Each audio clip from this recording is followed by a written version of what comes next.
ঝটিকা মিছিল সহ বেআইনি সমাবেশের বিষয়ে নজরদারি জোরদার করবে সরকার।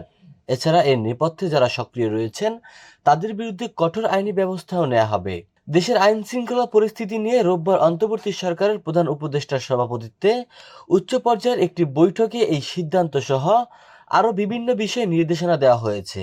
প্রধান উপদেষ্টার বাসভবন যমুনায় এই বৈঠক হয়। পরে রাজধানীর ফরেন সার্ভিস একাডেমিতে সংবাদ সম্মেলনে বৈঠকের সিদ্ধান্ত জানান প্রধান উপদেষ্টার প্রেস সচিব শফিকুল আলম। বৈঠকে অর্থ উপদেষ্টা সালাহউদ্দিন আহমেদ, পরিকল্পনা উপদেষ্টা ওয়াহিদুদ্দিন মাহমুদ ও আইন উপদেষ্টা আসিফ নজরুল এবং স্থানীয় সরকার উপদেষ্টা আসিফ মাহমুদ, সজীব ভুঁইয়া সহ ৯ জন উপদেষ্টা উপস্থিত ছিলেন। এছাড়াও বৈঠকে জাতীয় নিরাপত্তা উপদেষ্টা খলিলুর রহমান, প্রধান উপদেষ্টার বিশেষ সহকারী খোদাবক্স চৌধুরী, পুলিশের মহাপরিদর্শক বাহারুল আলম সহ ঊর্ধ্বতন কর্মকর্তারা উপস্থিত ছিলেন।